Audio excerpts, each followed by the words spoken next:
Hi, everyone. My name is Thilina. I work at the Earth Life Science Institute in Tokyo, and I'm a science communicator. And today I'll be presenting you how to write a good project proposal and some tips and tricks that you can follow. So let me get started by sharing my screen.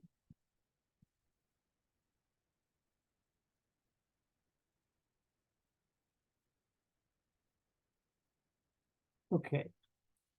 So this is mostly for IAU OAO NOCs and for the NOC funding scheme. But throughout this session, you learn things that you can actually use for other project proposals as well. If you are writing a grant at any other IAU offices or somewhere else for your outreach activities. Okay, so it's really important when you're trying to put a project together. It's really important to understand that putting a proposal together means having a leadership in goals and vision and working through these. And then managing this project is actually managing the objectives. And once you actually achieve these objectives, you achieve the goals and the visions of your project. But prior to writing the project proposal, it's really important that you already build a project pitch, which is sort of like an elevator pitch, and then find collaborators that actually fits in your ideas, and then work with these collaborators to expand your idea. And once you have all of these, then it's time to start writing the project proposal. Now, if you look around the existing grants from even within IAU, each of the officers, or maybe on others, maybe you smaller scale, you want to join a IAU meeting, and still you had to write to get some grant money. And but it's always the template is quite different, so it's very important to understand which format that you had to write it and align with what they're requesting. So, but whatever the template you find from different proposals and different grant systems, there's always a very standard taxonomy on project proposals. And this is sort of like universal in the sense that even if you apply for a NOC funding scheme, or if you're interested in applying for somewhere else, it's the structure is almost similar in terms of what you have to write and what you have to think about. And in this session, we'll go through these different sections and then sort of look into how each section sort of complement the others and how the whole project is built on these, adding these sections together. And so to start with, usually what you'll see in a project template is the summary. And summary is one of the most important things in the project, because in some grant schemes that you might actually, the grant reviewers might end up getting so many applications that they only have time to read the summary. And if they read the summary and if they like it, then it'll move into the internal next phase. So it's very important that you spend more time on writing a summary that is attractive. However, you need to think about what to include in a summary, and certain projects ask for longer summary, which is complete summary, executive summary of the whole project. And certain projects ask for a really short summary, like 2 or 3 sentences.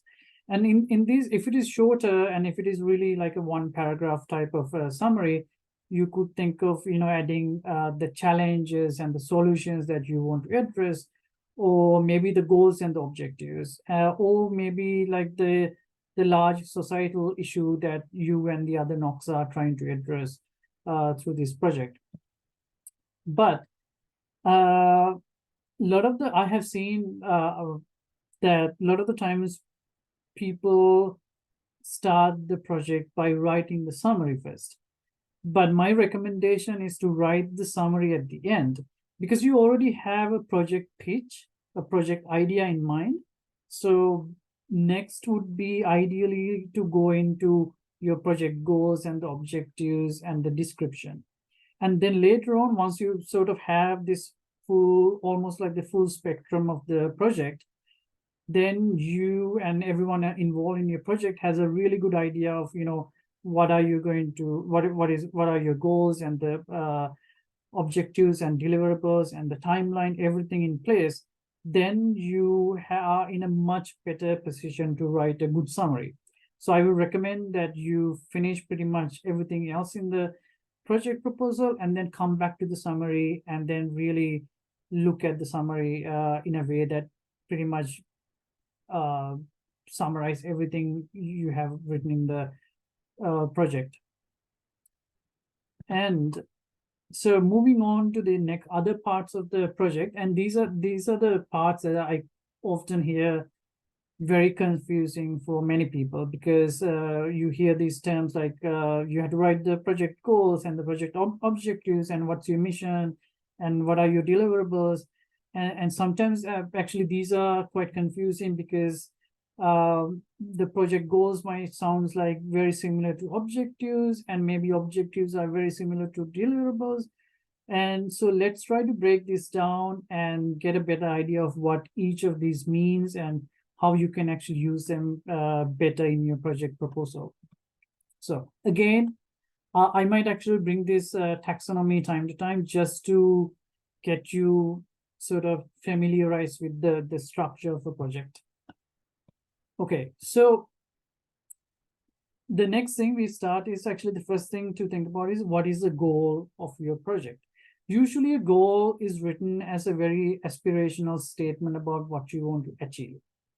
And these are the, even in companies, if you look at any company website, that you can easily find what are their goals. And then an objective is how you will sort of progress towards your goal. So you can have, for one goal, maybe you can have one objective, or maybe you can have 5 objectives. And when you achieve these objectives, you actually achieve your goal. And that's a sort of differentiate what is a goal and what is an objective. So goals, again, are these really broad statements of what you want to accomplish through your project. And they can be very general, intangible, and very kind of abstract.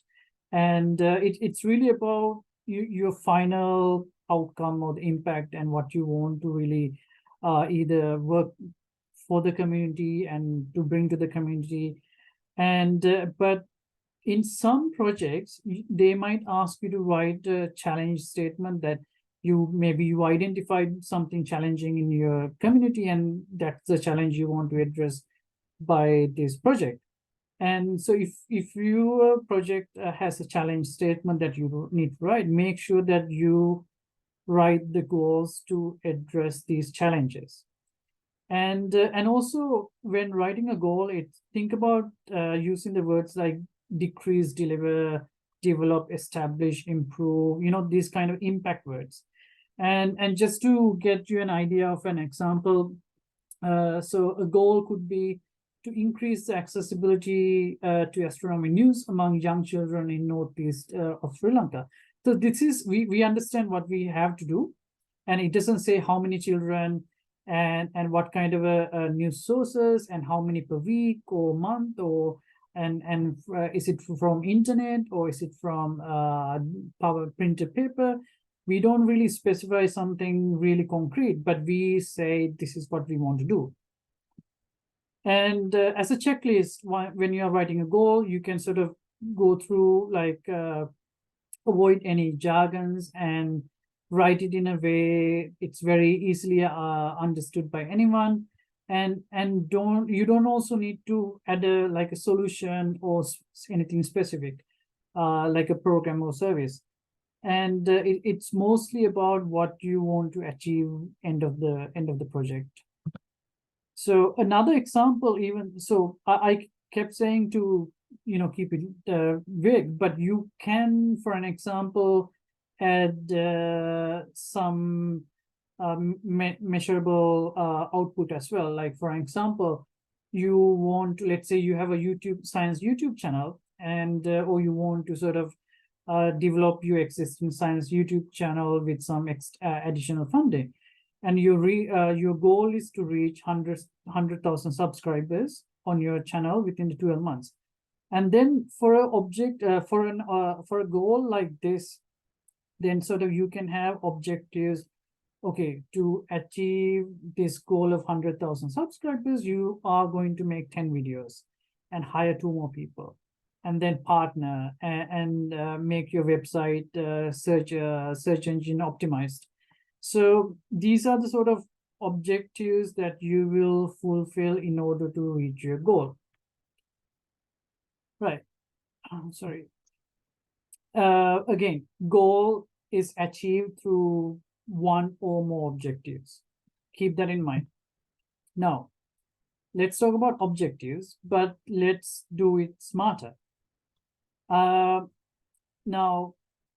there's a method called SMART objectives, and this is basically an acronym for specific, measurable, achievable, relevant, timed objectives.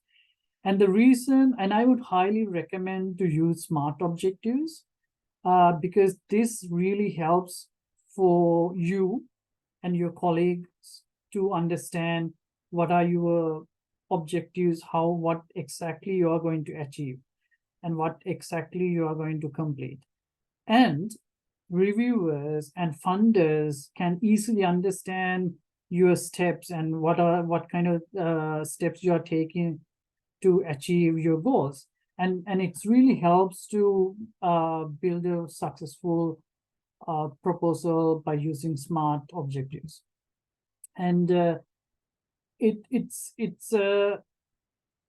ultimate goal of the SMART objectives is it helps to end of the project to sort of look back and see if you have achieved these different objectives for both parties.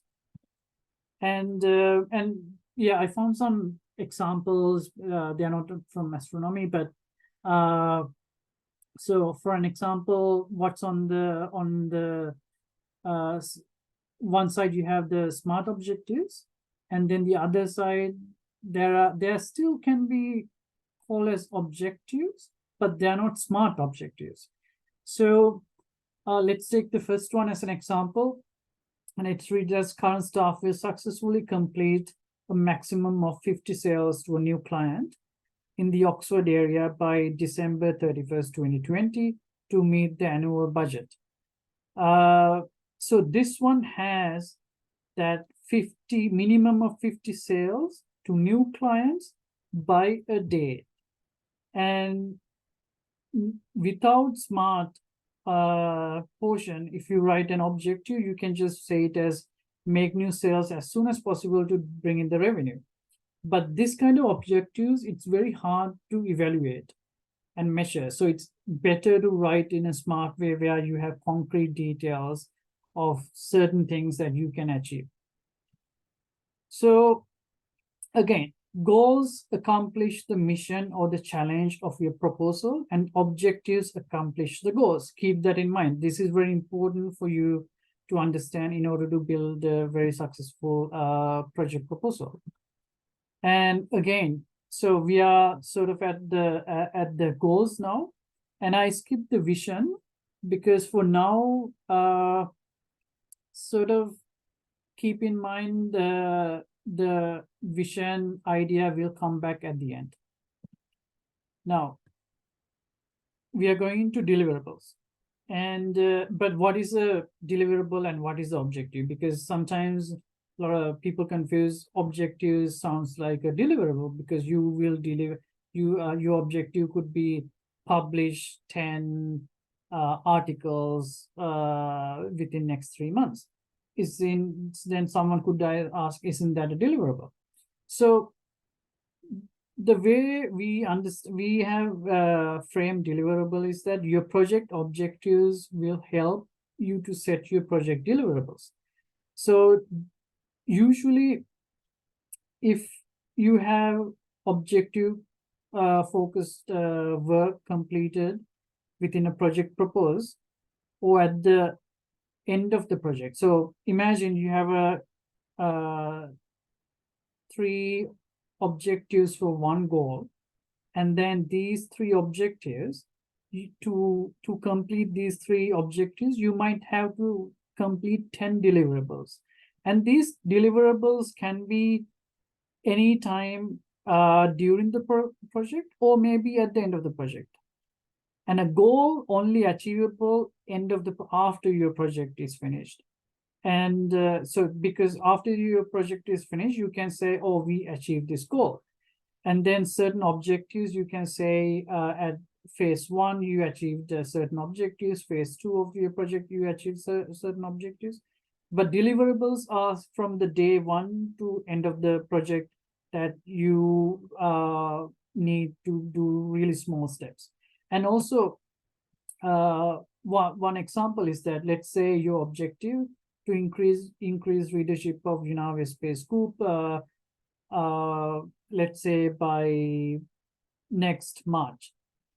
And then your deliverable is to increase the readership. You are doing a specific deliverable where you will create Space Group in Chinese language ready at the same time as English version. And that will increase your readership because you are pushing both Chinese and English together at the same time.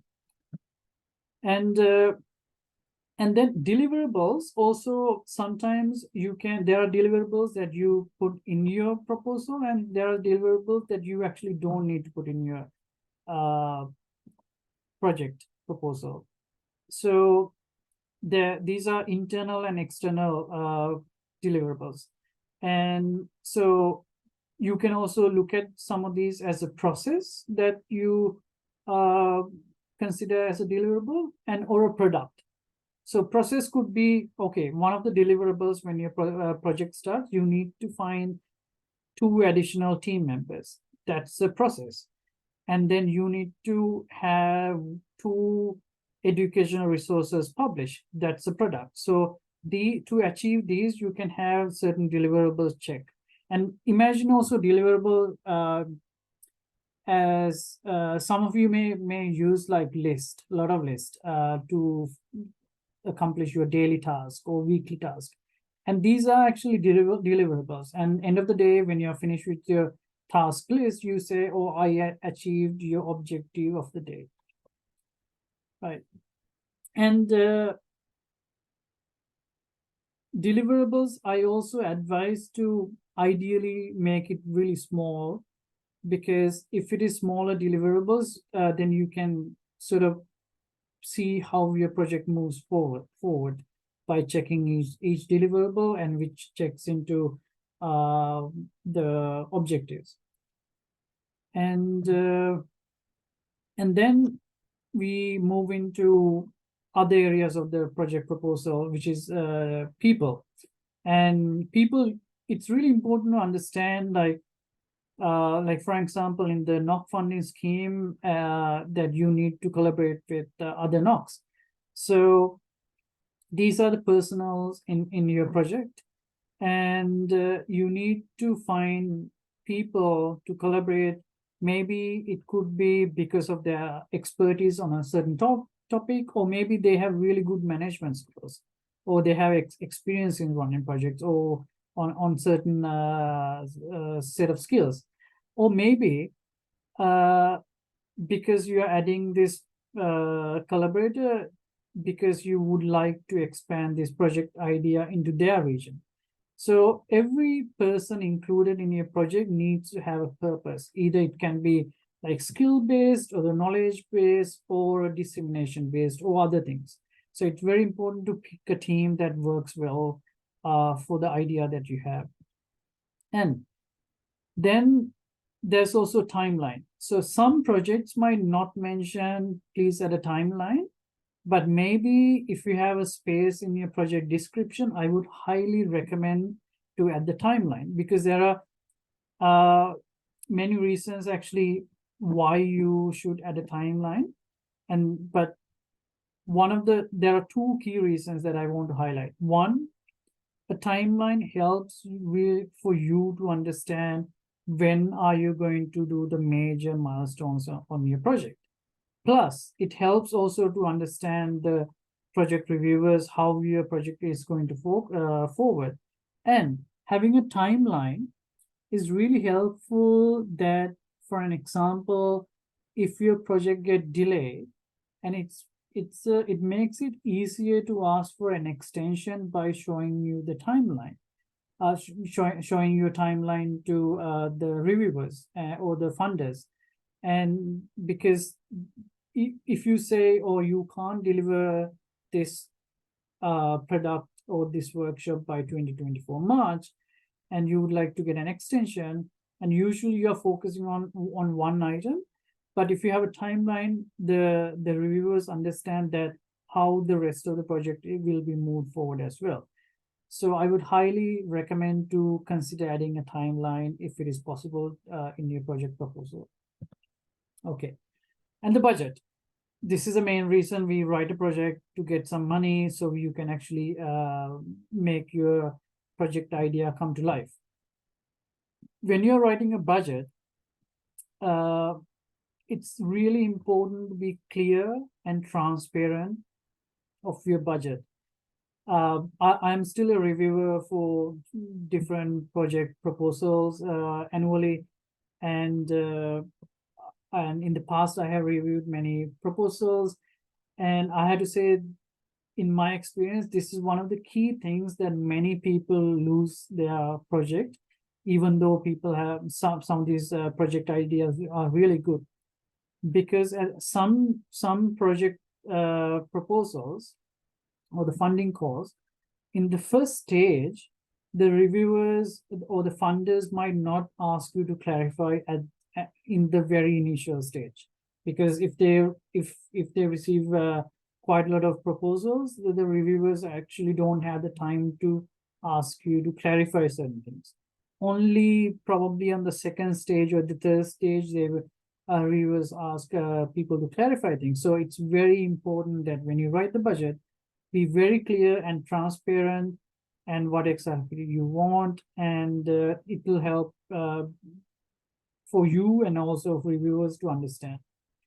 And also, when writing the budget, think about the fixed costs that you can't change, that these are fixed. Maybe you're paying for renting a venue space, which is sort of non-negotiable amount. And then there are variable costs of, maybe you're paying for some transport, travel. So make sure to separate these two as fixed cost and variable cost.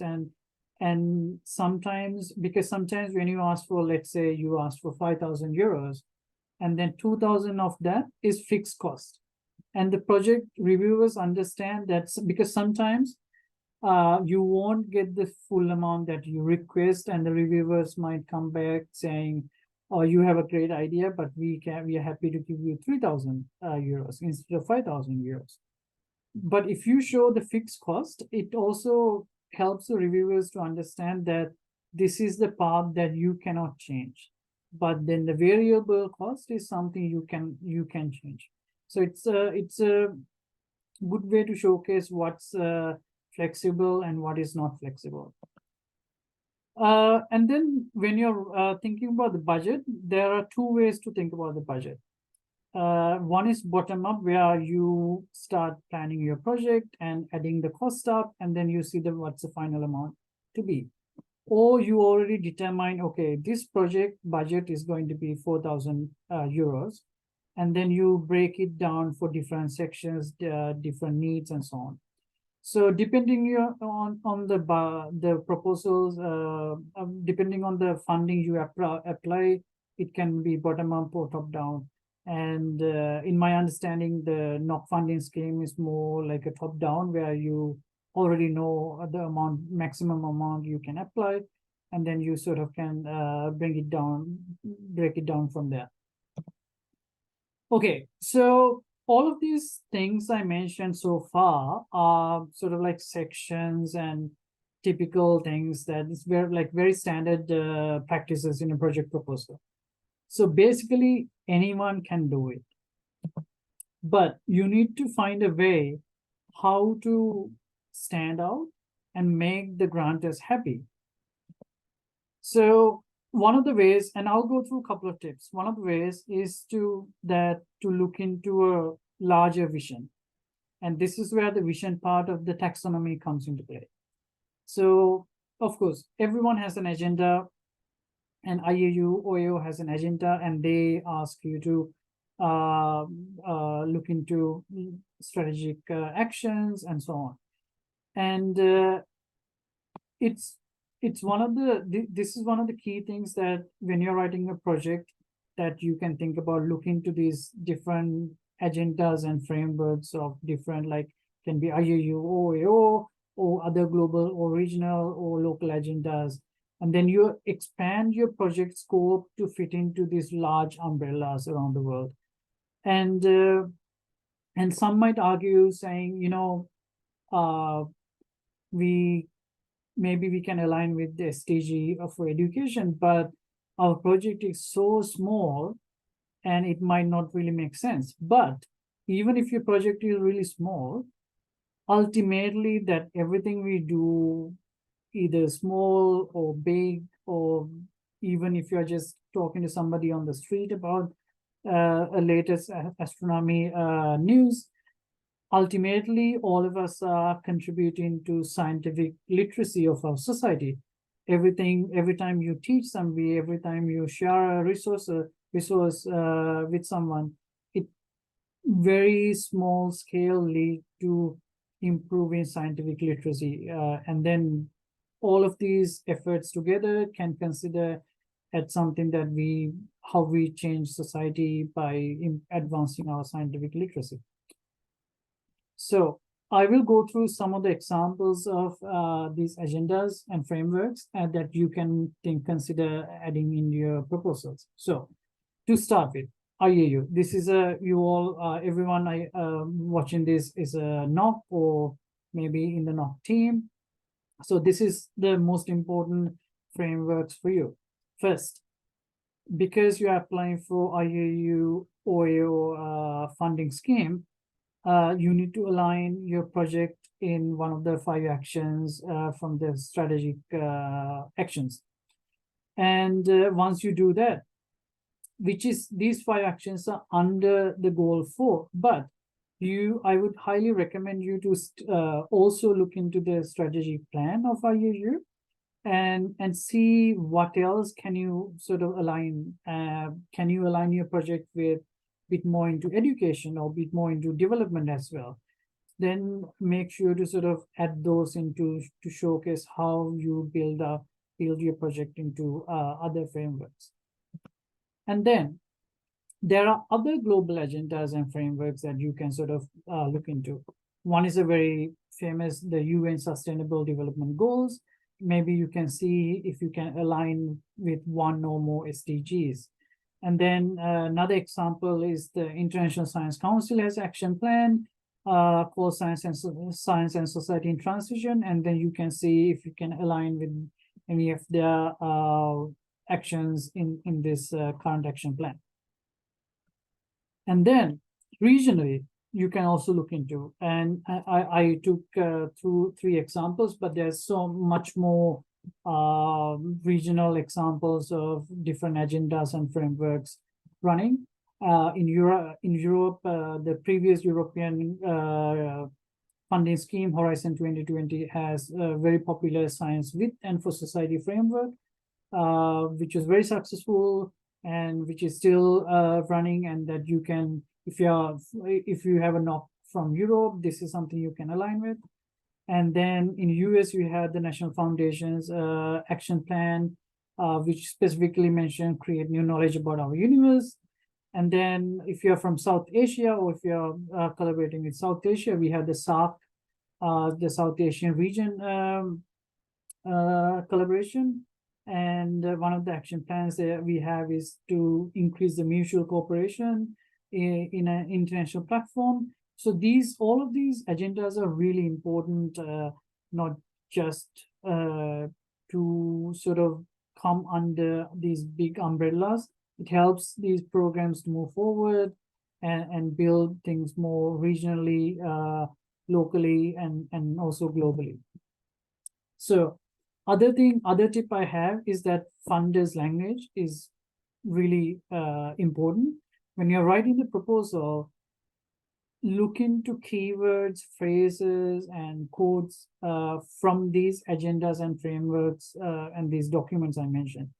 And it's really, I would highly recommend to go through some of these documents and see what you can grasp from there and use those keywords and phrases. Because funders are usually aligned with these ideas of certain action plans for a certain time.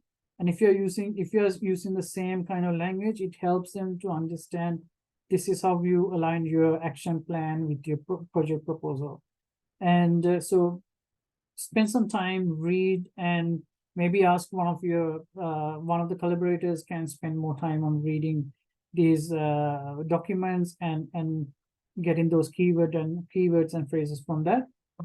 And then other thing I personally do pretty much all of my proposals is to find somebody from one of these international societies, or maybe someone who is from one of these frameworks, and find something that they have verbally said or written, and then use that as a quote in your proposal. And for the longest time, I used to use this quote called "Science isn't finished until it's communicated." And this was during a talk given by Professor Mark Walport. He was a former chief scientific advisor for UK government. And so similarly, if you can find something someone has said, maybe IAU president or the current president or one of the past presidents or something from the IAU strategic plan, it's really impactful. That it also shows that you have done your homework and you have really spent some time looking into these important things that the funding bodies are actually based on. Okay, and then also talk to experts. And this will not, it doesn't mean that you to add experts into your project, but it's really sort of either you can talk to them and ask for advice, or you could also add external advisors into your project, as you know, which means like whenever during the project timeline, if you need any help, you can reach out to these external advisors and ask, say, we have this task, how can we do it in a better way? Or do you have a suggestion to do it in a certain way?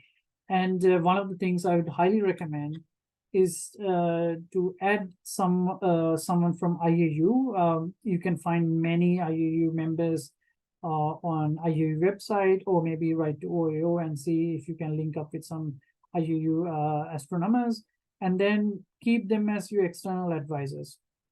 And then also talk to former NOCs or previously funded NOCs and see how they can also advise you in your project. All of these shows that you have done given a lot of thoughts and done a lot of homework and exercises. And basically, it shows that you really care about the idea you have, and you would go to the extent to create all these.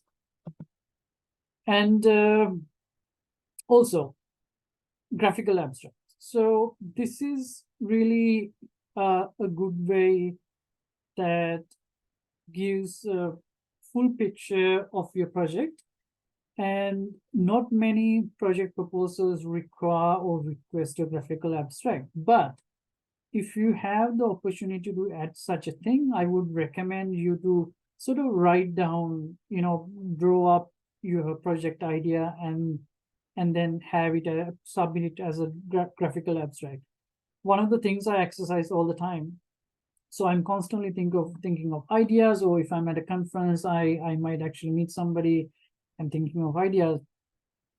I'm a very graphical person, so in my notebook, I always sort of sketch things, how projects ideas could play a part, and then sometimes later on when I'm sort of when these project ideas are developing further, I will look back and see how the initial idea was started, and then keep growing. And also I have a habit of, whenever I introduce a project to somebody, I try to sketch it and show, and it helps people to understand in a better way. And especially if you now I live in Japan, and I apply for Japanese funding a lot. And one of the key things I do is to add the graphical abstract, because a lot of the times these even though project proposal is in English, reviewers are non-native speakers, non-native English speakers. So it's easier when you're a non-native speaker to look at a graphical abstract and get the full idea before you start reading start when. So this is one of the things I recommend. And then finally, when you're all done with this and write your summary as well, you need to review your project start to end few times. Try to edit, show it to a couple of people, and also, you know, there's a tendency in many networks or many groups that when you're working on a project that people don't want to share, you want to keep your idea. But I would ask you to do the opposite. Whenever I write a proposal, I keep it very open. Sometimes you can see even the budget, because I have found it very useful that many people can share their criticism and support, any help, that all of that can help to make your proposal better. So finally, as much as you can, review your project proposal a couple of times, and also by yourself and within your group and anyone else you can think of. So hopefully all of this will help you to really build a good project proposal. And I wish you good luck, and I'm happy to answer any questions you have. Thank you.